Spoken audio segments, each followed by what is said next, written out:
In digital Marathi, जनतेच्या हक्काचं व्यासपीठ।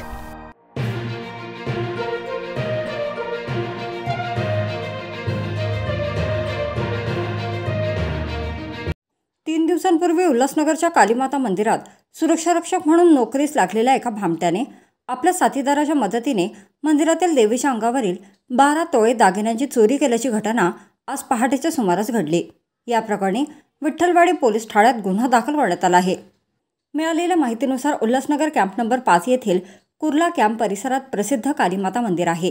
या मंदिरात 3 दिवसांपूर्वी रमेश थापा उर्फ रमेश रावल हा तरुण सुरक्षारक्षक म्हणून नोकरीला लागला होता। दरम्यान आज पहाटे 3 वाजताच्या सुमारास रमेशने आपल्या साथीदाराच्या मदतीने कालीमाता मंदिरातील देवीच्या अंगावरील असलेले जवळपास 12 तोळे दागिने चोरून पळ काढल्या। या घटनेची माहिती विठ्ठलवाडी पोलिसांना मिळताच वरिष्ठ पोलीस निरीक्षक अनिल पडवळ यांच्यासह पथकाने घटनास्थळी धाव घेत पंचनामा केला असून आरोपीच्या शोधासाठी पथके रवाना करण्यात आली आहे। हे कालीबारी बेंगल असोसिएशन आहे। माझं नाव सुरजित बर्मन आहे। मी जनरल सेक्रेटरी आहे इथला।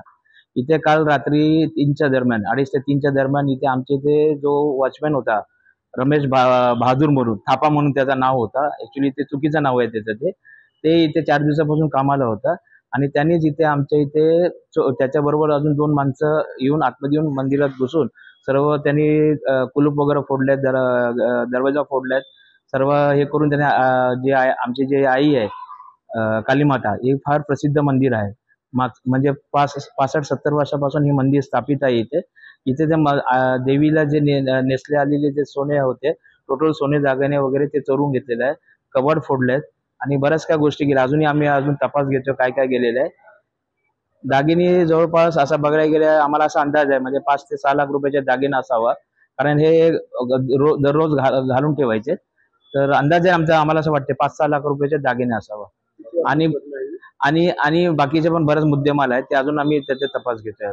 हे आज पहाटे 2:30-3च्या दरम्यान झालेली आहे। पोलीस स्टेशन मधून सिनियर PI जे आहेत पडवल साहेब आहेत आणि त्यांनी खूप सहकार्य केलेलं आहे। त्यांच्या टीम पण होते इथे येऊन त्यांनी सर्व तपासणी वगैरे केलेली आहे, पंचनामा झालेली आहे आणि इथे आपल्या CP ऑफिसवरनं पण तपास झालेली आहे इथे आणि ते पाठपुरावा करत आहेत आणि FIR पण नोंदणी झाली आहे की बघा एवढी मोठी हे आमच्या कुर्ला कॅम्प मध्ये आमचा एवढा जुना मंदिर आहे।